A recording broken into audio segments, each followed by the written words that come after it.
significativamente lo que conoce el juez penal 2. Y el juez penal 2 ha sido preparado principalmente para la ejecución de la pena. Y si vemos esto dentro de la dimensión penal, resulta ser más derecho administrativo. Entonces, existen todas estas tensiones, ¿no? El juez que puede decretar una prisión preventiva y que recibe desde la institución que administra la pena o administra ese acto de indicio o indiciado una etiqueta, y de vuelta lo que hace en la función el juez de ejecución de la pena, que está dentro de atribuciones más específicas y es su deber. Entonces, esa tensión desde el discurso social, desde una visión exógena, representa todo un conflicto, que va desde la competencia, del Poder Judicial a lo que sería desde la función administrativa del Estado dentro del Poder Ejecutivo una intromisión, ¿no? Entonces, no se termina de solventar los detalles y esto termina siendo prácticamente, en muchos casos, por algún desdén de conocimiento, hasta novelesco para los medios de comunicación, ¿no? Sacan provecho, entonces salen todas esas citas que cuestionan todo el sistema. Bueno, con esto lo que pretendía hacer fue algo más sencillo de la criminología, que no tiene nada de sencillo, es realmente complejo en una hora abordar todo lo que uno quisiera abordar, hablar de todos los referentes teóricos, etcétera. Y todavía no he hecho la conexión con los derechos humanos. El detalle aquí es que desde la propuesta de los derechos humanos en relación a la criminología, se podría hablar de una criminología internacional como una rama centrada al estudio de los crímenes internacionales reconocidos en todas las naciones como crímenes contra la, esto lo debemos de recordar, en la primera intervención se dijo, ¿no? Las manifestaciones de los delitos internacionales, crímenes de guerra, lesa humanidad, invasión, etc. Pero sería una visión limitada de la criminología a la luz de los derechos humanos, porque seguimos apuntando a los crímenes. Crimen no como delito, sino crimen como un hecho que genera una reacción desde la sociedad, ¿no? Sin embargo, hay autores desde otro mundo, desde otra criminología, si se quiere, que hacen una poderosa crítica sobre la criminología, que se ha perdido mucho tiempo, para decirlo así, en discusiones hegemónicas, en teorías que pretenden dominar la criminología y que no se ha hecho nada por conjuntar todas las teorías sociales, psicológicas, teorías críticas en movimientos más específicos sobre lo que sería el hecho delictivo, etcétera, o sobre lo que sería el comportamiento desviado, pero que en dado caso, y esto en palabras de Wayne Morrison, pareciera que la criminología, dentro de este texto, Criminología, Civilización y Nuevo Orden Mundial, en las grandes matanzas y genocidios que se han dado, ha estado en otro mundo. Por último, o antepenúltimo, podría decir, bueno, la criminología y la civilización en ese nuevo orden mundial, del título que hace poco enuncié, habla de una propuesta del derecho penal internacional y el derecho internacional penal. Visiones que ya las hemos abordado anteriormente en el curso. Sin embargo, sí podríamos proponer, desde una lógica de los derechos humanos y desde una criminología inclusiva, que la criminología de ancha base teórica comprende por finalidad la política criminal interconectada con las instituciones de toda sociedad y dependiente en su carácter complejo de las políticas sociales razonadas dentro de los derechos humanos. Esto, que suena complejo, comparte una visión muy relacionada con lo que sería la cuestión criminal desde las escuelas italianas, ¿no? Esa cuestión criminal que no se limita solamente a lo que sería el delito, sino que habla de aquellas políticas que van a influir positivamente en el delito, que van a influir positivamente en los comportamientos desviados, que implica la atención de las instituciones, que implica la disminución de la violencia institucional, etc.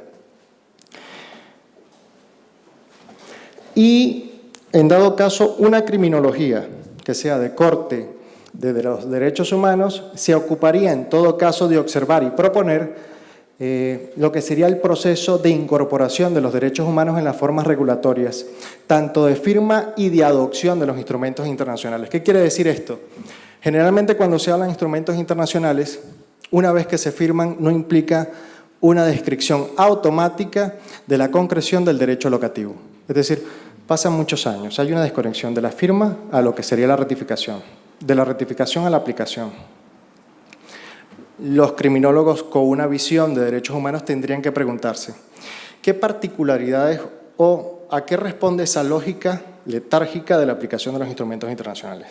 ¿Qué propuestas hay, ya no desde lo formal, sino desde lo informal, para solventar esas situaciones?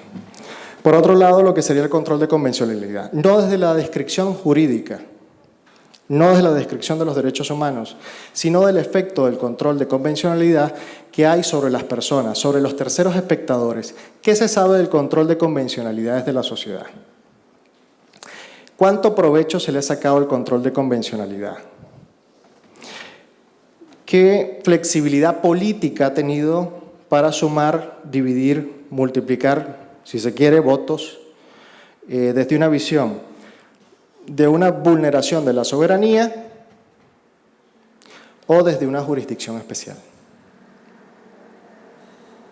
Entonces, pareciera que al control de convencionalidad se le ha sacado mucho provecho sobre esas decisiones que tienen que ser asumidas por los tribunales de un Estado, ¿no? De una nación. Por otro lado, la concreción material de los derechos humanos en el ámbito más particular de las formas de gobierno y gobiernos locales en la dimensión de seguridad humana. ¿Qué quiere decir esto?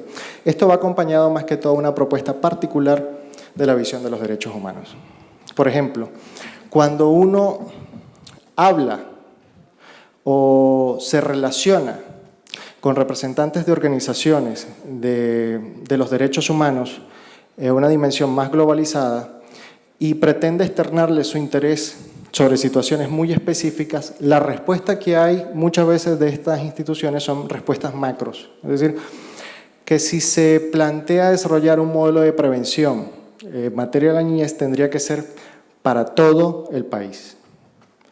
Y yo siento que la visión protectora de derechos humanos tiene que ser acompañada de un discurso locativo específico. Y si lo llevamos a las teorías sociológicas, de lo que sería una visión microsociológica de la comunidad, ¿okay? De las personas en familia, etc.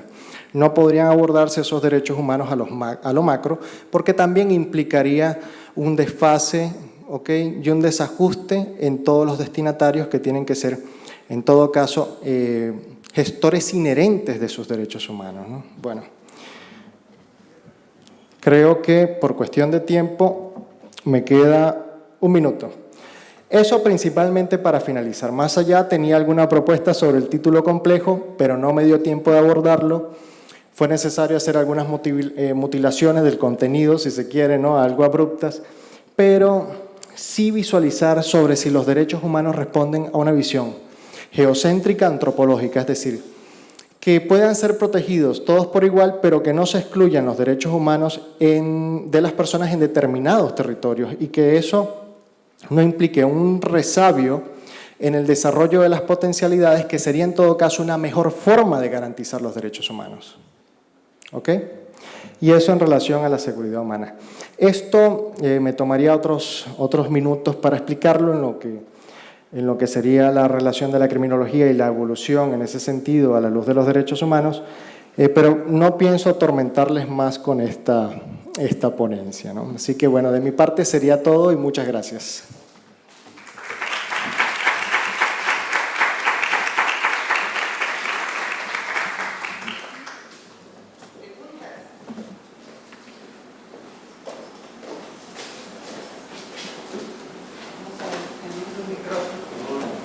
Para espacio de preguntas, profesor.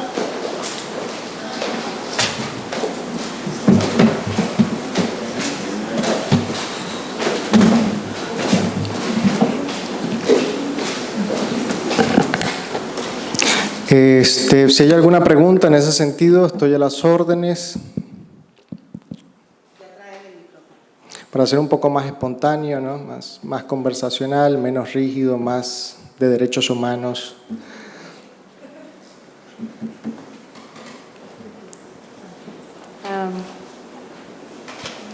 Bueno, me pareció una ponencia bastante interesante, más que todo porque para los estudiantes de criminología fue como refrescarnos un poco acerca de lo que uno ha visto en la carrera.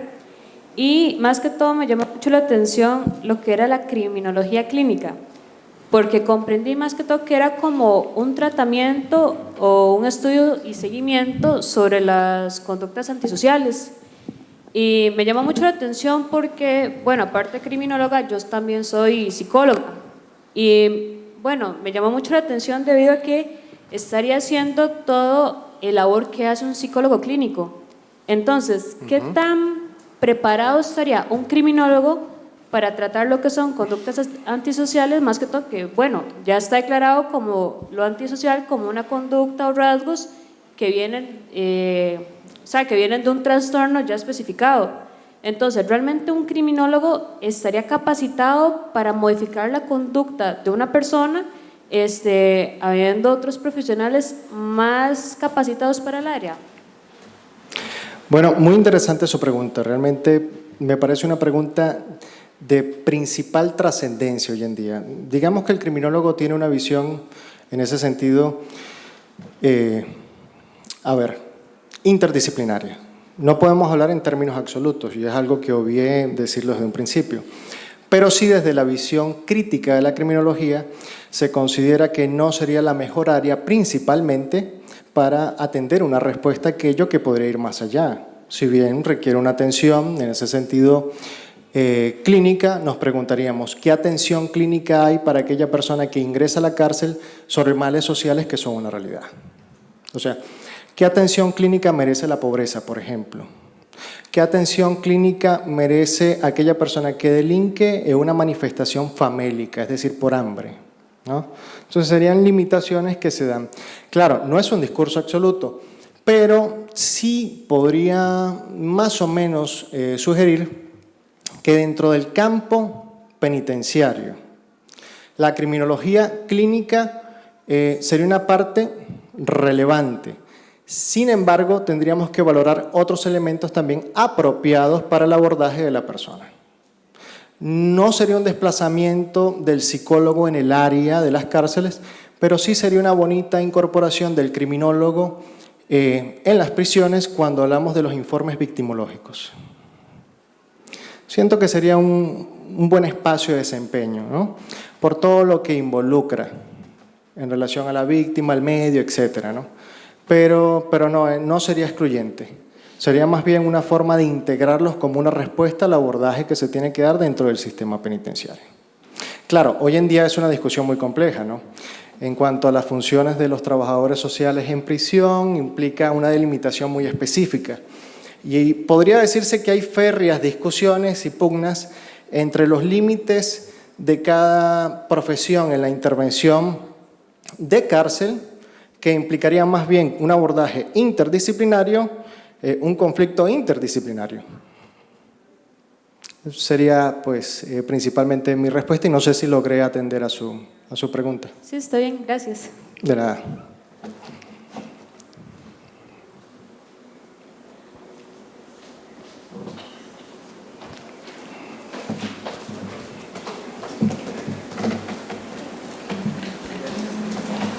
Buenas tardes, profesor Tino. Buenas tardes.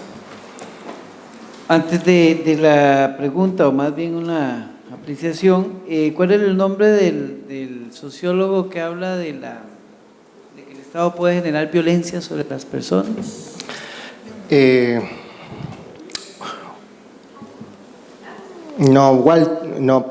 Walty, no. Es que no. Galtung. Violencia, él habla de violencia institucional, violencia cultural y otra violencia ahorita que no recuerdo en la totalidad, ¿no? Pero además que no tengo ningún contenido de consulta. No copié el apellido. Sobre el punto de la criminología como ensanche a los derechos humanos, me parece a mí, y hace unos días atrás reflexionaba sobre el aspecto de, en el caso nuestro en Costa Rica, del delito de conducción bajo ingesta alcohólica. Okay. Es un delito interesante porque si vemos las estadísticas desde el punto de vista sancionatorio, casi nadie ha ido a descontar ninguna pena privativa de libertad por este delito, sino que al final se resuelve a través de medida de solución alterna, propiamente la suspensión del proceso a prueba, que conlleva todo un plan de reparación particular y social con relación a la conducta realizada. Entonces la persona se compromete a dar charlas, a dar una determinada indemnización pecuniaria simbólica a alguna institución y qué sé yo. Entonces tomaba esta figura penal o este delito como un ejemplo, tal vez como para hacer laboratorio sobre aspectos de ensanchar la criminología desde la política criminal del Estado, ¿verdad? Es decir, entonces tenemos un país socialmente alcohólico. Costa Rica es un gran consumidor de alcohol, ¿verdad? Los habitantes de Costa Rica somos altos consumidores de alcohol. Y entonces el Estado, a través casualmente de esa, digamos, de esa debilidad o de ese desdén, por decirlo de alguna forma, prefiere criminalizar la conducta antes que hacer el abordaje criminológico de su origen, desde el sujeto y desde el entorno social, ¿verdad?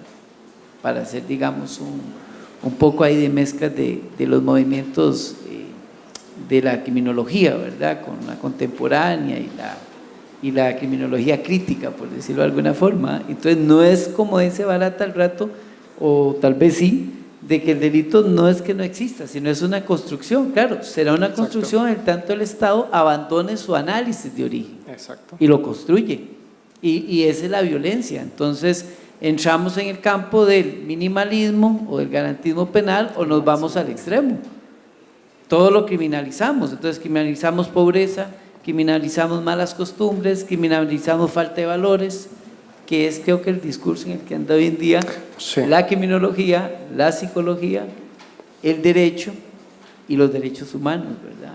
Entonces, haciendo, repito, una especie de laboratorio, un ejercicio de laboratorio, si pensáramos entonces, como decía la muchacha que acaba de preguntar, la joven, si se hiciera una política criminal, no con el hígado político, o no con el hígado reaccionario frente al problema social incontrolable por parte del Estado, tendríamos entonces un abordaje interdisciplinario que podría decir, bueno, es que entonces aquí la consecuencia de la ingesta alcohólica bajo conducción temeraria, la conducción temeraria o ingesta alcohólica no tendría que ser un factor social que se resuelva con una sanción penal, sino tendría que ser otro abordaje, casi que ni siquiera estar en el derecho penal y pasarlo a otro ente, casi que administrativo, decirle, no, vea, mientras usted no reaccione le vamos a quitar la licencia y no lo sometemos a delito tras delito. Vea, yo juzgué una vez, jugué 3 veces a un tipo por la misma conducción. Es decir, el señor es un alcohólico, no es un delincuente. Exacto. Es un alcohólico. Totalmente. Entonces, le dejaba esta inquietud, profesor, para compartirla con todos, ¿verdad? No, más bien muy agradecido por sus palabras. Efectivamente, uno se preguntaría, ¿verdad?, ¿qué elementos se toman para la criminalización de una conducta desde aquella visión que tienen las personas que crean la ley? Entonces, bueno, ¿qué quieren penalizar? ¿Una estadística? Penalizar una estadística resultaría sencillo desde una visión clásica. Respondemos a las teorías de Quetelet, hablamos de la visión de estadística moral, si se mueve, si no se mueve, si hay más consumo, si el consumo es auspiciado, patrocinado por la religión, directa, indirectamente, bueno, habría que ver, ¿no? Esas serían otras concepciones. Pero sí, no hay una posición, si se quiere, articulada desde la producción de la ley que implique la intervención de más psicólogos, sociólogos en la Asamblea Legislativa e inclusive criminólogos. Entonces, y es un dolor porque a mí hace algún tiempo me llamó la atención cómo era, además del proceso de elección de los 57 diputados, el razonamiento que existieran 57 diputados y por qué no 58. Dentro de la violencia cultural diríamos, las personas indígenas votan. ¿Quién es la voz de ellos en la Asamblea Legislativa? ¿Por qué no hay una voz de su parte que los incluya, que sea visibilizador desde los derechos humanos? La construcción o confección de los partidos políticos. ¿Qué elementos toma para una propuesta? ¿Cuántos profesionales se sientan a enseñar una propuesta razonada que no implique una victoria, sino que sea más bien una continuidad de las políticas?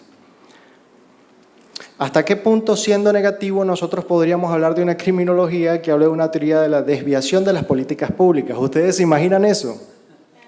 Sería tan complejo abordar un tema de la desviación de las políticas públicas porque implicaría un prejuicio a mediano o largo plazo a las personas o a los administrados, pero uno diría también, bueno, ¿y cómo hacemos para aprobarlo? ¿No? Implica un proceso visibilizador complejo. Entonces, a mí me preocupa mucho, y tomando en cuenta la discusión que hace rato dije entre, bueno, la visión del Ejecutivo como poder, la visión del Judicial a la luz de la cárcel, y ellos tienen que andar con la armonía ya confeccionada de un primer poder que creó una ley y que no sabemos si la creó con una verdadera intención regulatoria, con un capricho, con una pretensión concreta, y que va a quedar como parte de un derecho penal estático y que tendrá que transformarse a través de un derecho penal dinámico, a través de las soluciones que propongan las personas especializadas, que sean funcionarios públicos, no por una elección de este tipo, sino más bien por una carrera, y que tienen que afrontar a través de todos esos saberes respuestas que en la jurisprudencia vayan a solventar estas situaciones. Entonces, qué duro, porque a veces cuando vemos el conflicto nos quedamos en el discurso entre el Poder Ejecutivo y el Poder Judicial, pero no vemos al Poder Legislativo que crea la norma. Es decir, que determina toda esa área de gestión de estos poderes, ¿no? Entonces, bueno, a mí de vez en cuando me encanta leer para recordar el artículo 105 de la Constitución, y sigo con la visión de que es el pueblo el que definitivamente legisla, ¿no? Pero bueno, eso es otra metáfora dentro de la praxis muy dolorosa.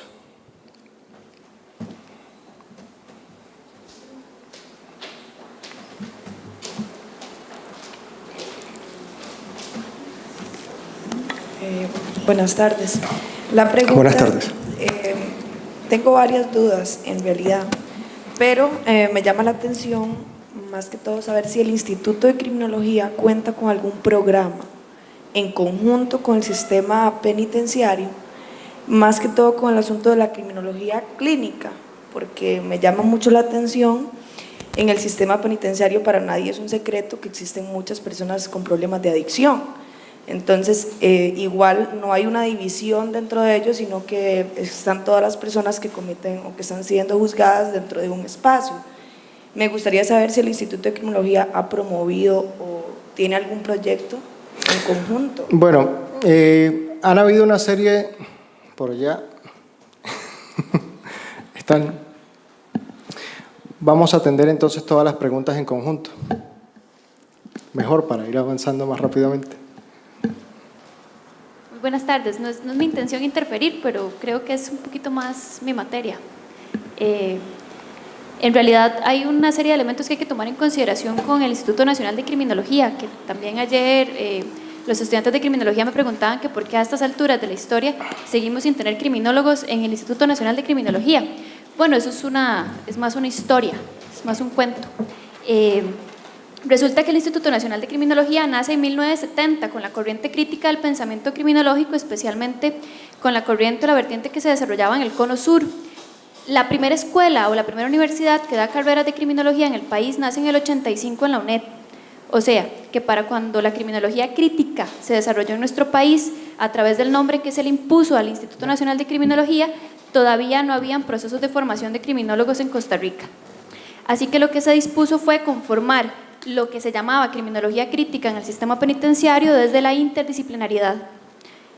Orientadores para el proceso educativo y vocacional, trabajadores sociales para los estudios sociofamiliares, abogados para la situación jurídica y psicólogos para el tema de las adicciones y el control de la violencia, que es lo que lamentablemente por el hacinamiento penitenciario hoy hilamos muy delgado, muy rápido y de forma muy somera.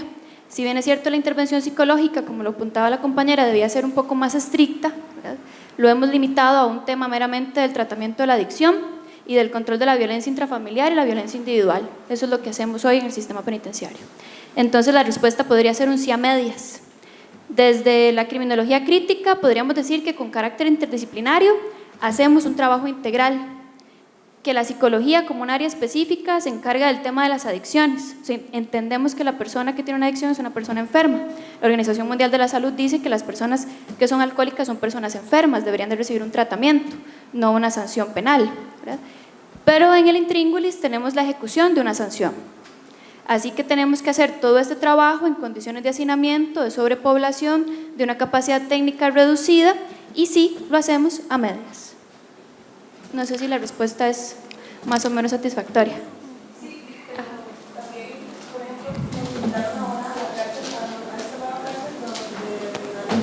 La UAI. Y tienen varias Permiso de verano. Por aquí. Lo que me llama la atención es que existen varias secciones dentro de las cárceles, pero no hay una sección especial para las personas con adicción. Es porque hay que entender que la UAI, la unidad de atención, en realidad es un modelo distinto a la cárcel, no es la institución total que conocemos como la cárcel. Yo creería más bien que incluso la cárcel o el sistema penitenciario no es ni tan siquiera la institución que la mayoría de las personas creen. La mayoría creen que es un depósito de seres humanos con la finalidad única o última de castigar, cuando la mayoría aquí podríamos entender más bien que la intención de la sanción penal es resocializar. O sea, todas las cárceles deberían tener condiciones óptimas para que las personas que ingresan, que son restringidas de libertad, se restablezcan algún conjunto de habilidades que los permitan integrarse socialmente hablando, ¿verdad? Eso significa resocializar. En materia penal juvenil no podemos, sino que hacemos medidas socioeducativas porque no podemos resocializar a un menor que nunca fue socializado, o sea, ni tan siquiera tuvo la oportunidad de integrarse socialmente hablando. La UAI es una alternativa. El primer día que les hice la invitación a que visitaran hoy la UAI, que entiendo que tuvieron algún inconveniente, les hice la invitación a que lo hicieran de forma reflexiva y que fueran con el ánimo de poder traerse una reflexión y no necesariamente un aprendizaje teórico, porque hay que cambiar el discurso sobre la cárcel, y la UAI ha encontrado grandes problemas o grandes tensiones por lo que usted menciona, por convertirse en una oportunidad de tratar de forma distinta, si se quiere, ¿verdad?, a la población penal. El simple hecho de llamarle una residencia y de que las personas privadas o restringidas de libertad descuenten su sanción en condición de residentes y no en condición de reos, ¿verdad?, ya implica romper el paradigma del discurso sobre qué estamos haciendo y cómo lo estamos haciendo. Sin embargo, los recursos son extremadamente limitados. Con el préstamo que pretendíamos construir, el equivalente a UAIS en todas las provincias, o sea, UAIS en 7 provincias, al final por un tema de reingeniería y de reacomodo, terminamos creando 3, 2 más o menos funcionales y una ahí que está, ¿verdad?, arrancando. La Reinaldo Villalobos, que ya funciona, que para quienes conocieron a don Reinaldo Villalobos saben que le hace honor al espíritu del penitenciarista viejo, creado en la criminología crítica, que ve a la persona privada de libertad como lo que es, una persona, ¿verdad? Ese era don Reinaldo Villalobos. La cárcel se acompaña entonces, porque tenemos ambas instituciones una a la par de la otra, la institución total, máxima seguridad, reforma, lo que hoy se llama el Jorge Arturo Rodríguez, a la par de las residencias. Incluso el ingreso es el mismo, porque no hemos podido ni habilitar ingresos separados para la visita general. Se les hubiese tocado a ustedes pasar primero por la cárcel como institución total, para después entender que hemos evolucionado un poquito y que llegamos a la UAI con un sistema de descentralización. Al final el tema es casi presupuestario. La UAI tampoco tiene los residentes que debería tener, porque el hacinamiento penitenciario nos ha obligado a hacer un reajuste en los términos con los que reubicamos a la población penal y mandamos a personas que no necesariamente cumplen con el perfil. Entonces, tenemos graves limitaciones de presupuesto, graves limitaciones de infraestructura, tenemos una condición que ya de por sí es crítica y que la heredamos, y seguimos en el proceso de sensibilización para que social y profesionalmente hagamos un trabajo adecuado. Si sumas todo y lo metes en una bolsita, bienvenida a Costa Rica. Bueno, en mi caso sé que estoy fuera de tiempo desde hace rato, pero me gustaría cerrar con algunas palabras en sentido a mi disertación. Aun cuando no se pudo hablar de todo aquello que es en sí la criminología, ni abarcar todos los autores ni todas las teorías, sí es importante desde mi posición como criminólogo resaltar que Costa Rica tendría en todo caso el caldo de cultivo para proponer una nueva criminología desde los derechos humanos. Somos un país ejemplo en materia de lo que sería la articulación del ejército. No tenemos ejército, algunos dirán no es necesario porque tenemos males muy similares, pero en todo caso todavía podríamos enfrentarlos a través de respuestas que vayan más allá de lo particular a lo general en una visión de derechos humanos.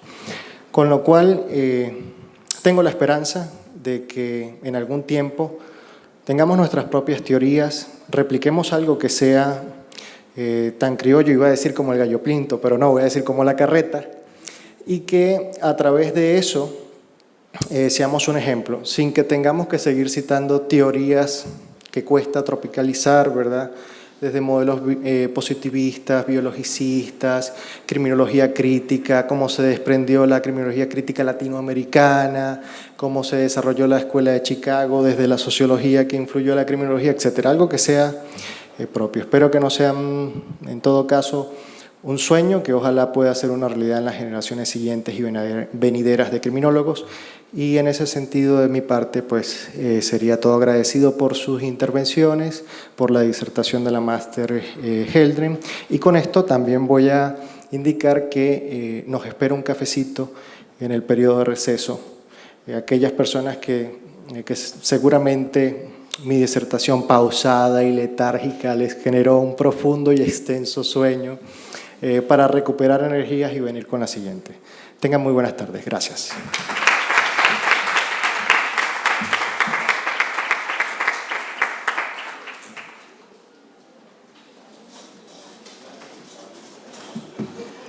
Bueno, vamos a entonces entrar a la gentil invitación de tomar cafecito o fresco o agua, y aprovechamos para desenvolvernos un poquito, orinar, ponernos más guapos y todo lo que ustedes gusten.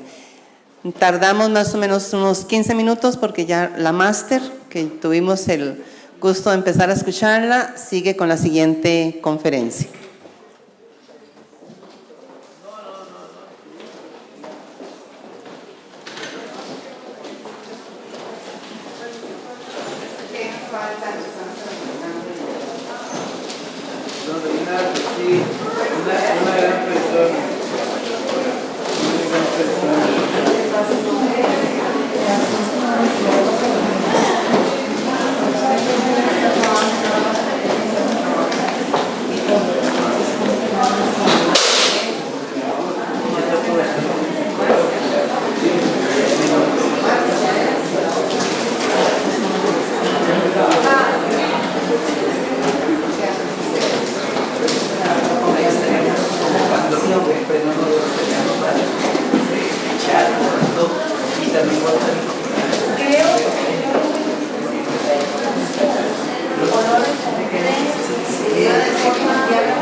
me jode la vida diciéndome que yo tengo que estar aquí